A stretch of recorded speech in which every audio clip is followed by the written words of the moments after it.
அனைவருக்கும் வணக்கம். இன்றைய பாடத்திட்டம் இயற்கை. இயற்கை ஒரு மிகப்பெரிய ஒரு பிரம்மாண்டம்.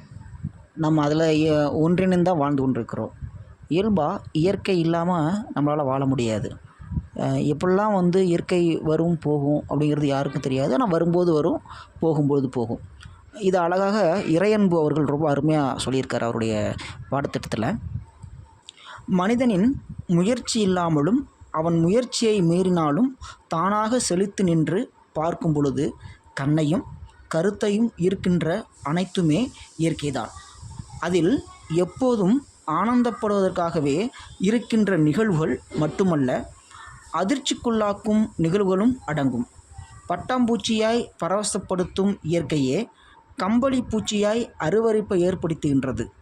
தூரத்தில் பார்க்கும்போது மகிழ்ச்சியை தோற்றுவிக்கும் புலியே அருகில் பாய்ந்தால் உயிரை மாய்க்கும் அபாயமும் இயற்கையில் ஏந்திருக்கிறது.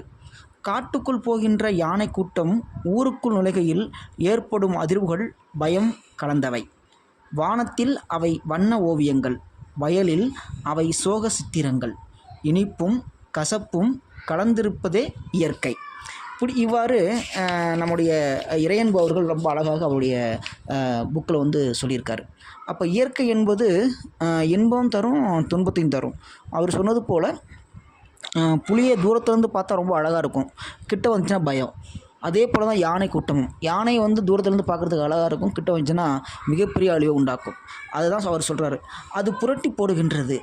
மனிதனுடைய அறிவு, ஆற்றல், திறமை ஆகிய அனைத்துமே பலசாலியான முரட்டு நாய்க்கு முன் வாளை சுருட்டுகின்ற பூஞ்சை நாயாய் ஆகிவிடுகிறது. ஆங்குவதும் அழிப்பதால் ஆக்குவதும் இயற்கை நடத்தும் விளையாட்டுகள். இயற்கை என்பது புலப்படாத சக்தியாக கருதப்பட்டால் அறிவியல் என்பது அதை கண்டு தெளிவடைகின்றது, இயல்பாகவே உணரப்படுவது. மனிதன் மலையில் ஏறி உச்சிக்கு சென்றதும் உச்சி குளிர்ந்ததும் கடலை கடந்து புதுநில பரப்புகளை பார்த்து களிப்படைவதும் இயற்கையே. துருவி துருவி அறியும் கருவியாய் தன்னை கருத்தில் கொண்டதால் மட்டுமே அவனுக்கு சிந்திக்க தொடங்கும் சக்தி வாய்ந்த பெற்றதும் அவனை சுற்றியிருந்த பல காட்சிகள் அதிசயப்பட வைத்தன. மாறிக்கொண்டிருக்கும் பருவமும் அது சார்ந்த தாவர தொகுப்பும் அவனுக்கு வியப்பை ஏற்படுத்தின. எப்பொழுதும் ஓயும் என அழுக்கு வைக்கின்ற மழையே மறுபடி எப்போது பெய்யும் என்று ஏங்க வைக்கின்ற பருவமாற்றம் அவனை சுற்றி ஏற்படுவதை பார்த்தான். மறுபடியும் சூழல் மாறுவதை உற்று கவனித்தான். அப்போது அவன் இயற்கையை வெல்ல முடியாது, அவ்வளவும் முடியாது, அள்ளவும் முடியாது, அணைக்கவும் முடியாது, அனுசரிக்கவும் மட்டுமே முடியும் என்பதை அறிந்தான். அதுவே மற்ற விலங்குகள் மடிகின்ற போது அவன் மாத்திரம் தப்பி பிழைக்கவும் உத்தி தலைக்கவும் ஆதரவாக இருந்தது. இவ்வாறு ஒவ்வொரு காலகட்டத்திலும் இயற்கை மாறிக்கொண்டே இருக்கும். அந்த இயற்கைக்கு தகுந்தவாறு நாம் வாழ கற்றுக்கொள்ள வேண்டும். மனிதன் இயற்கையை முதல் ஆசனாகவும் கொண்டான், முதல் ஆண்டனாகவும் கண்டான். வானத்தை, சூரியனை, பூமியை வணங்கினான்.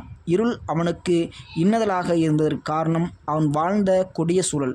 பாம்புகளையும் காட்டு விலங்குகளையும் கண்டு இரவில் நடுங்கிய அவனுக்கு வெளிச்சமே ஆறுதலாக இருந்தது. எனவேதான் சூரியன் வரும்போது பறவைகள் மட்டுமல்ல, மனிதனும் மகிழ்ச்சி கூக்கரலிட்டு தன் பூரிப்படைகிறான், புலப்படுத்துகிறான். மரங்கள் மோதி ஏற்பட்ட தீயை அவனுக்கு நெருப்பின் மேன்மையை நிரூபித்தது. இயற்கை உண்டாக்கிய தீயை ஊதி ஊதி அணையாமல் பாதுகாக்க அவன் பிரம்ம பிரயத்தனம் செய்தான். நெருப்பே மற்ற விலங்குகளுக்கு வெறுப்பாய் இருப்பதை அறிந்த அதை கொண்டே தனக்கு பாதுகாப்பு வளையத்தை ஏற்படுத்தி கொண்டான். பிறகு அவன் செயற்கையாய் உருவாக்க வழிவகுத்தான். கற்களில் தீயை கண்டான், விலங்கின் வாழ்வை கடந்தான். அவன் எதிர்கால வெளிச்சத்திற்கேயே வழிகாட்டியாக இருந்தான். இரவு நேரத்தில் சுழற்சி முறையில் அவன் தங்கள் கூட்டத்தை காவல் செய்ய பழகினான். இவ்வாறு நெருப்பும் வெளிச்சமும் அவனுக்கு உதவியாக இருந்தது. அதாவது ஒரு மனிதன் தன்னுடைய விலங்குகளிடமிருந்து தன்னை காப்பாற்றி கொள்ள நெருப்பை பயன்படுத்தி கொண்டான் என்பது இயற்கை வழியாக நம்ம தெரிந்து கொண்டது. முதல்ல யாரை மனிதன் வணங்குகிறான்னு பார்த்தா சூரியனை வணங்குறான். ஏன்டா அவனுக்கு ஒரு வெளிச்சம் வருது. அந்த வெளிச்சத்தின் அடிப்படையில் காரணமாக கொண்டு சூரியனை வந்து வணங்குறான். சூரியனை வணங்கினதுக்கு அப்புறம்தான் அவனுக்கு ஒரு நிம்மதியும் பிறப்பும் ஏற்படுது போல அவன் உணர்கின்றான். இவ்வாறு ஒவ்வொரு காலகட்டங்கள்லையும் இயற்கையை வந்து அவன் நேசிக்கிறான். மனிதன் வந்து இயற்கையை நேசிக்கிறான். நேசிக்கும் பொழுது அவனுடைய அவனுடைய ஆத்மாவான ஒரு மிகப்பெரிய ஒரு பூரிப்பை வந்து அவன் அடைகிறான். அதனால தான் இயற்கை உலகத்தில் வெல்ல முடியாத ஒரு சக்தி அப்படிங்கிறத அவன் உணர்றான். நன்றி.